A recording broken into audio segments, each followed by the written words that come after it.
as quarta convidas, é sair daqui cheio de vida de Deus, de conhecimento da graça de Deus reveladora para as nossas vidas. Eu posso ouvir um amém? Amém. Glória a Deus. Amados, é chegado a hora mais importante do nosso culto racional a Deus, do nosso culto ao nosso Deus Todo-Poderoso. E na primeira quarta-feira nós falamos: os escolhidos são inabaláveis na fé. Na segunda semana nós falamos sobre reino inabalável. Hoje nós vamos falar sobre a graça de Cristo nos faz ver e ir além. A graça de Cristo nos faz ver e ir além. Além, muito mais além do que podemos imaginar, ou pensar, ou pedir. E o nosso texto base dessa noite se encontra em Isaías 43:13. Leiamos todos atentamente, diz assim: a Santa Escritura de Deus: ainda antes que houvesse dia, eu era, e nenhum há que possa livrar alguém das minhas mãos. Agindo eu, quem o impedirá? Glória a Deus. Vou repetir: ainda antes que houvesse dia, eu era, e nenhum há que possa livrar alguém das minhas mãos. Agindo eu, quem impedirá? Amém? Quero agradecer aos músicos, aos ministros que ministraram com a gente, ao Coral Mil Vozes também, a todos que estão aqui na igreja, cultuando a Deus com muita sinceridade de coração. Quero agradecer ao pastor Nuno, que está aqui também. Muito obrigado, viu, meu pastor? Vamos falar com Deus. Querido Deus, como é bom estar na tua casa, lugar de refúgio, lugar de segurança, lugar de adoração. Ó Deus, tu tens recebido a nossa adoração, porque tem sido sincera dos nossos corações. Te louvamos por isso. Fala conosco, ainda mais através desta palavra, em nome de Jesus. Amém. E graças a Deus.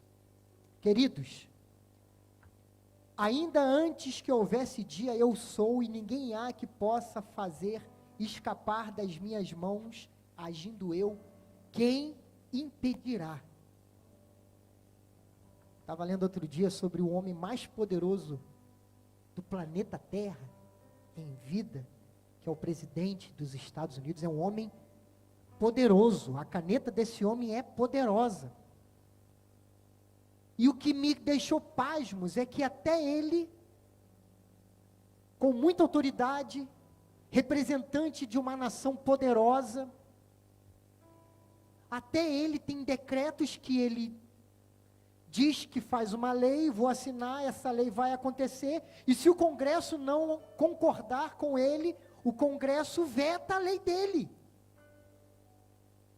Ora, um homem tão poderoso na sua caneta é incapaz de aprovar uma lei sozinho, porque ele necessita de um Congresso inteiro para aprovar a sua lei. Um homem importante no mundo, Donald Trump, presidente dos Estados Unidos, mesmo sendo o mais importante homem nos dias atuais, os seus decretos podem não ser aprovados pelo Congresso americano. Deus jamais teve um decreto feito por ele que homem nenhum pôde anular. Nessa nossa introdução eu quero encorajar você a entender isso.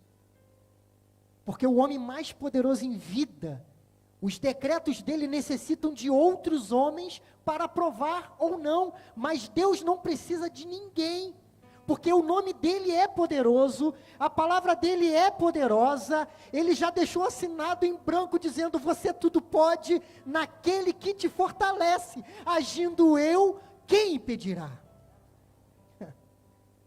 Deus jamais teve um decreto dito por ele que homem nenhum pôde mudar ou impedir. Quem é maior que o nosso Deus, que nos escolheu segundo a sua vontade?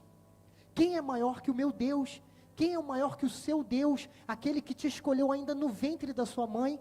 Ele é o Deus Todo-Poderoso, Criador dos céus e da terra, que nos escolheu, que nos achou, que nos predestinou para termos uma vida de perfeita vitória.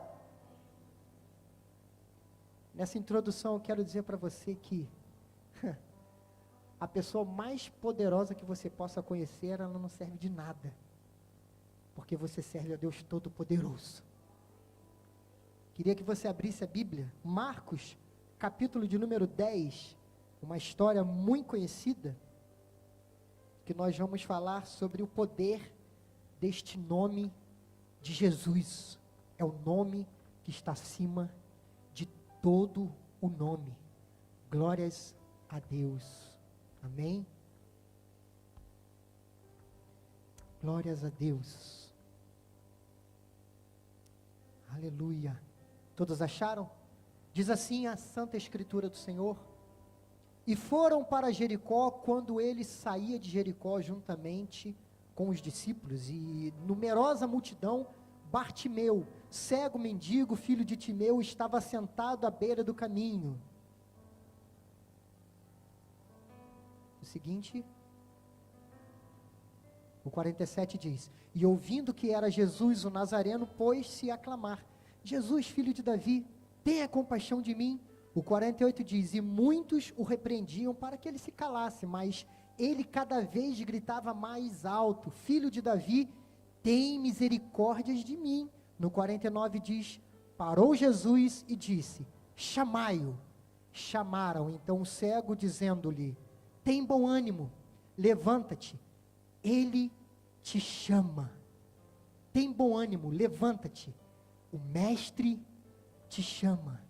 Queridos, essa história ela é tão fascinante, ela é tão interessante, que há 30 anos atrás, nessa história, antes de acontecer esse fato de Jesus o chamar, esse homem conhecido como filho de Timeu, Bar, quer dizer filho, Timeu, um grande chefe general da guarda, onde era um homem que representava autoridade, um homem que representava poder, um homem que tinha uma assinatura, um homem que tinha uma caneta que valia muito, um homem que comandava tropas, era um homem valente.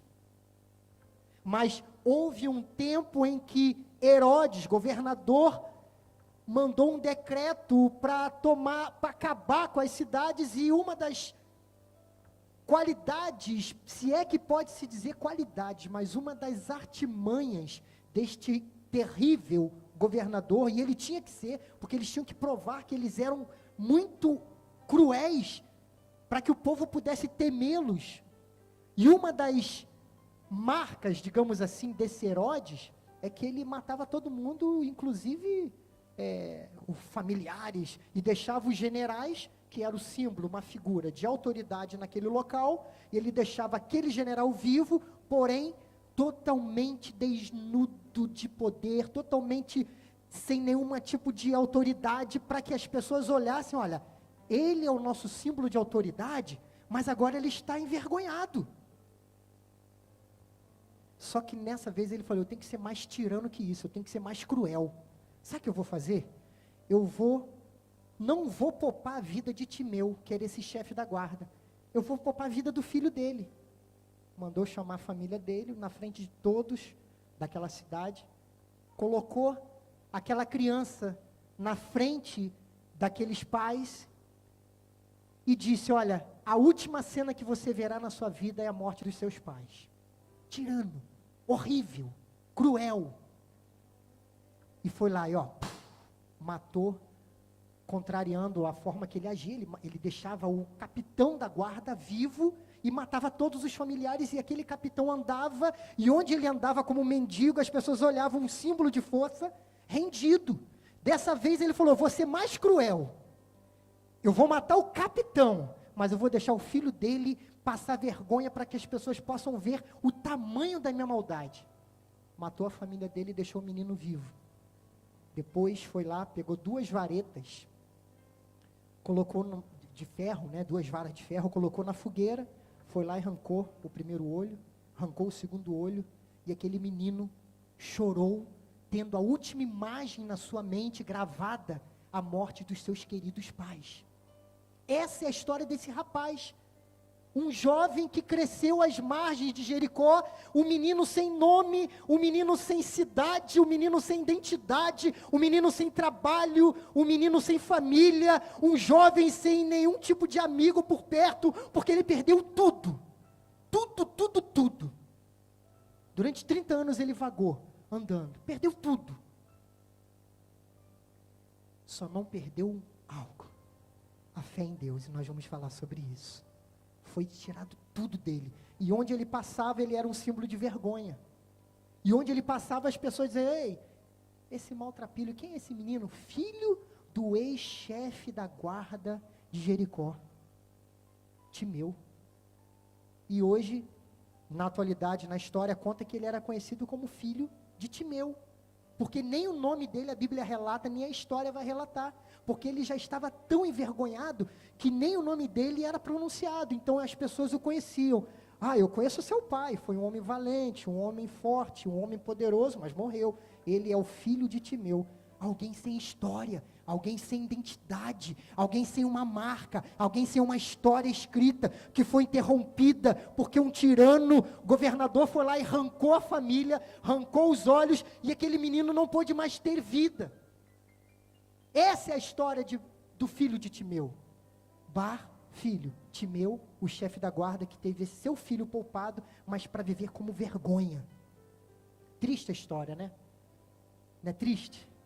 E esse menino vai vagando. Um dia, ele já jovem, já um moço, no alto da mocidade, com 30 anos, e ele não parava de andar ali nas beiradas de Jericó, ouviu falar que Jesus estava a passar, e ele disse: Jesus, filho de Davi, tenhas compaixão de mim.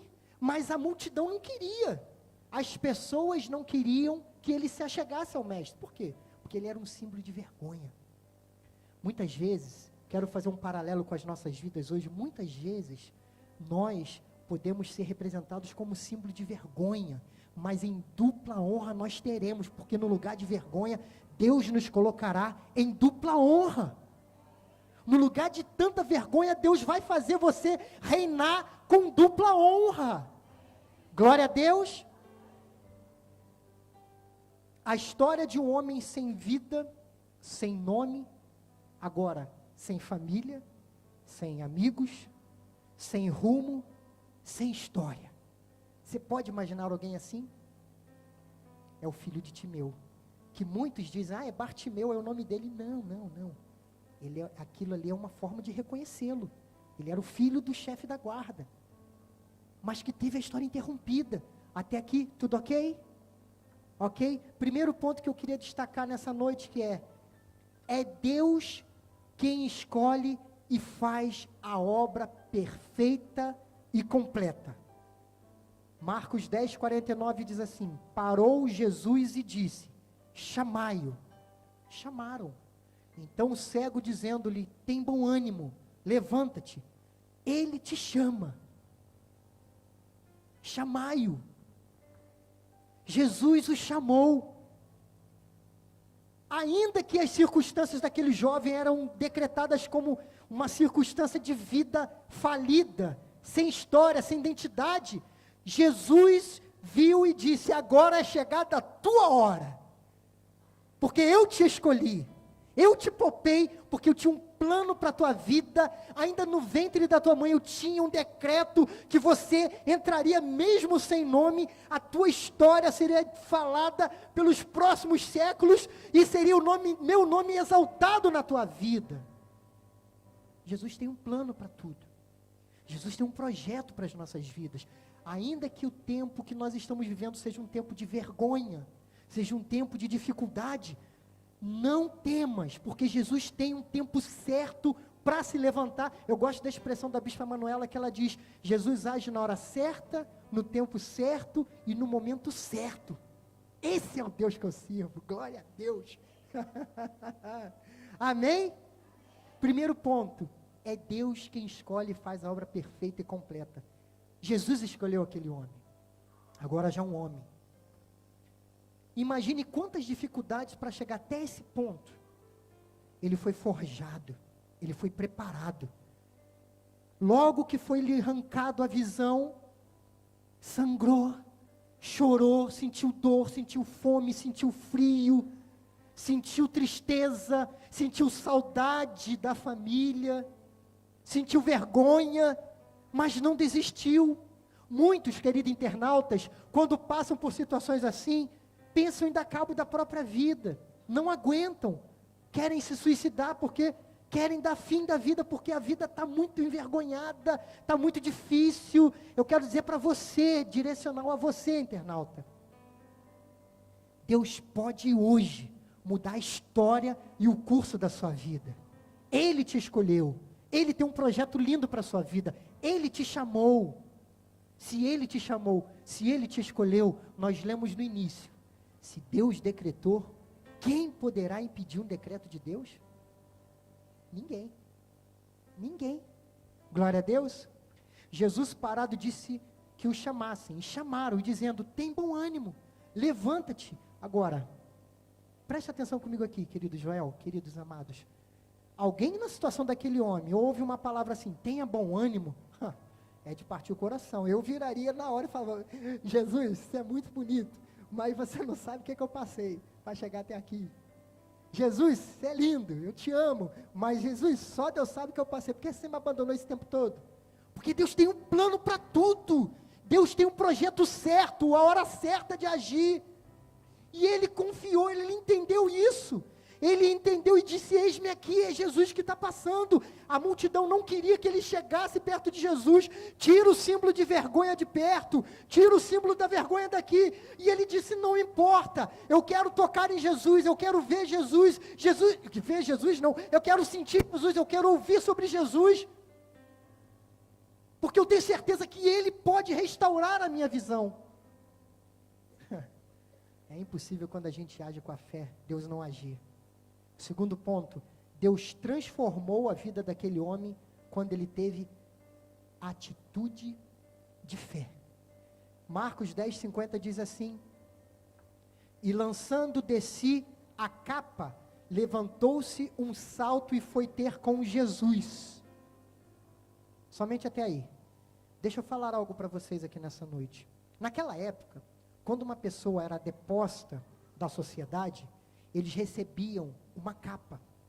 Essa capa, durante o dia, eles colocavam para poder pedir esmolas, e durante a noite, essa mesma capa cobria para poder se proteger do frio. E quando alguém usava aquela capa, aquela pessoa era um sinal de vergonha. Aquela pessoa era uma pessoa que era uma deposta da sociedade.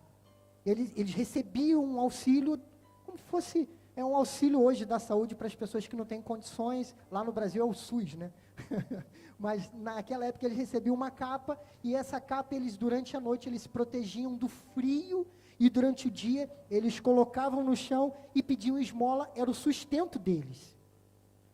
Quando Jesus os chamou, ele lançou mão de algo. Ele abriu mão da capa. Ele abriu mão de tudo.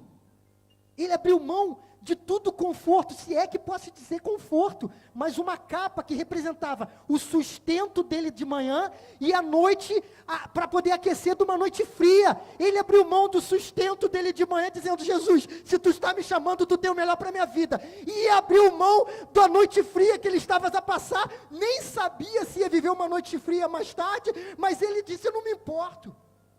Eu vou abrir mão da minha capa, do meu sustento, e vou abrir mão do meu teto, da única coisa que me mantém aquecido no frio, porque Jesus me chamou, Jesus me escolheu. Se Jesus me escolheu, Ele vai prover tudo. Se Jesus me escolheu, Ele vai fazer a obra perfeita e completa. E fez. Porque a história vai dizer que depois ele seguiu Jesus. Quando ele encontra com Jesus, Jesus, o que tu queres que eu te faça? Ele, mestre, que eu torne a ver. Nós temos que ter muito cuidado quando a gente pede algo ao Senhor. Muito cuidado. Porque Salomão, quando foi indagado por Deus para pedir algo, ele pediu sabedoria. Tem muita gente que tem a oportunidade, Deus dá, Deus faz. Eu conheci um casal no Brasil, num bairro chamado Campo Grande, no Rio de Janeiro, zona oeste do Rio de Janeiro, e aquele casal, todo dia eles moravam numa casa de aluguel, uma morada, né, com renda, né, que fala, e todo dia eles passavam em frente a uns apartamentos, e eles diziam, eu quero aquele apartamento, eu vou querer aquele apartamento. São apartamentos da Caixa Econômica Federal no Brasil, que você paga a perder de vista. Você dá uma entrada pequena e paga todo, como fosse um aluguel, sendo que depois de 50 anos aquela casa será sua. Não estamos aqui para falar de política nem de economia. Estamos aqui para falar do que devemos ou não pedir a Deus. Deus deu aquele apartamento para aquele casal. É o que você quer? Então tá bom. Toma, é seu. O mês entrou feliz, olha, vamos botar mobília nova, televisão de LED, vamos fazer tudo, olha, estamos felizes, é o nosso aconchego, a nossa casa. É aquela coisa, né? Começou o roceiro a falar de novo, olha aí. Mas é verdade. Só que no segundo mês eles já estavam querendo sair de lá, porque era uma casa colada do outra, e o vizinho do lado botava aquelas músicas mundanas lá, e eles não conseguiam dormir, porque tinham que trabalhar cedo e não dormiam. As crianças durante o dia faziam uma bagunça danada, final de semana, 7 horas da manhã, já estava tocando lá no Brasil, chamam de pagode, é triste God lá, coisa horrível. E Jesus, o que a gente está fazendo aqui? Pediram errado, porque não tiveram paciência para esperar o melhor de Deus para as suas vidas. Deus fez, agindo Deus, quem impedirá? Se você pedir alguma coisa no nome do Senhor, Deus vai fazer, mas resta saber se é para o seu bem, vai te trazer, só Deus sabe o que é melhor para as nossas vidas, só Deus sabe o que é melhor para você, para mim, melhor para cada um de nós, e assim foi. Aquele homem teve a oportunidade de pedir tudo, mas ele pediu para Deus o quê? Eu quero ver, porque a última imagem que eu vi foi, tristemente, os meus pais sendo assassinados, mas agora eu quero ter uma nova chance de vida, eu quero viver, eu quero poder olhar a vida, eu quero ter uma outra perspectiva de vida, eu quero tornar a ver. Jesus fez o que ele pediu. Terceiro ponto que eu queria destacar já rapidamente, porque a gente ainda quer ver o nosso cantor louvar a Jesus junto conosco. Está uma noite maravilhosa, agradável na presença de Jesus. O terceiro ponto diz que, mesmo sem ter visão humana, ele teve a mente de Cristo. E ouvindo que era Jesus, Marcos 10, 47 e 48, diz assim, Marcos 10, 47 e 48.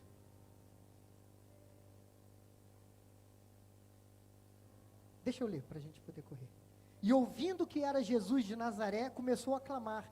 E a Jesus disse, Jesus, filho de Davi, tem misericórdia de mim.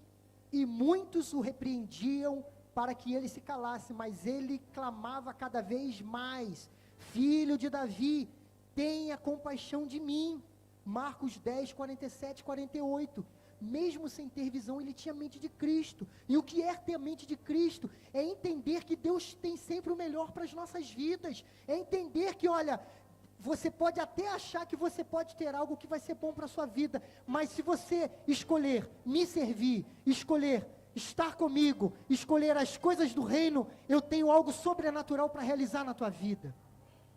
Ele escolheu ter a mente de Cristo. Ele escolheu ter a ideia de que, se eu clamar a Jesus, Ele vai me socorrer.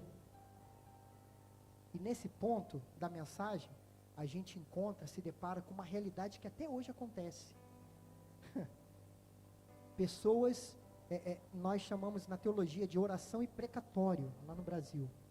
São orações contrárias à vontade de Deus. Tem gente que faz oração contrária. Tem gente que ora, aquele irmão está crescendo demais, não vai poder, não, vamos fazer tudo para ele não conseguir, não vai conseguir, não pode, deseja o mal para a pessoa, e ao invés de juntar, vamos crescer juntos, vamos remar juntos, vamos avançar, o reino está crescendo, nós estamos crescendo, vamos avançar, não, gasta toda a racionalidade humana, para não dizer inteligência, aquela massa cefálica cinzenta que está aqui dentro, gasta toda essa massa cefálica cinzenta, o setor de criatividade que é aqui atrás, toda a criatividade para fazer algo ruim, desejar o mal. Quantas pessoas poderiam participar daquele milagre? A multidão diz, não, sai daqui, você é um moribundo, você é um rejeitado, mas eu quero ver Jesus, eu quero tornar a ver, eu ouvi falar, eu sei que é ele está passando, eu reconheço a voz dele, Rabone, que é um referencial de mestre, ele referencia Jesus como mestre, ali ele já está tendo a mente de Cristo, ele está dizendo, Rabone, mestre, tu estás aqui, eu não estou te vendo, mas eu sei em quem tenho crido, e ele vive, e ele é fiel, e ele está aqui, e eu sei que ele pode me ouvir, ele sei, eu não posso ver, mas eu posso ouvir, eu não posso ver, mas eu posso ouvir, e ele está aqui. Aí, aquelas pessoas que estavam dando chega para lá, sabe que a história vai contar? Meu irmão, Ai, Jesus, aquelas pessoas que estavam prejudicando foram usadas para levar ele para Jesus, você entendeu? Aquelas pessoas, as mesmas, que estavam, chega para lá, não importa o mestre, não. Chega para lá, não. Se o Cristiano Ronaldo entrasse aqui agora na igreja, aqui não, porque o único que brilha aqui é Deus. Nós temos uma igreja firme, estruturada na palavra, uma igreja que reverencia cristocentricamente a glória do Senhor Jesus, e não divide essa glória com ninguém. Nós temos esse ensinamento através do nosso apóstolo Miguel Ângelo, da nossa bispa Rosana, dos nossos bispos da igreja local, bispo Rui, bispa Manuela, bispa Bia, a bispa Paula, todos os bispos aqui da igreja, dos pastores, que o único que brilha a glória é de Deus.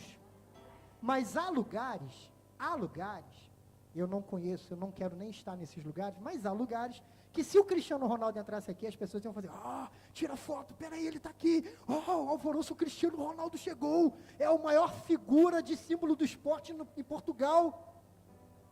Aí alguém quer chegar perto, olha, eu quero ser um jogador de futebol, eu quero chegar perto dele, se afasta dele, não, ninguém pode chegar perto do Cristiano Ronaldo, eu quero ser um jogador de futebol, eu quero tirar uma foto, eu vejo ele, via no Real Madrid, agora vejo na Juventus, se afasta dele.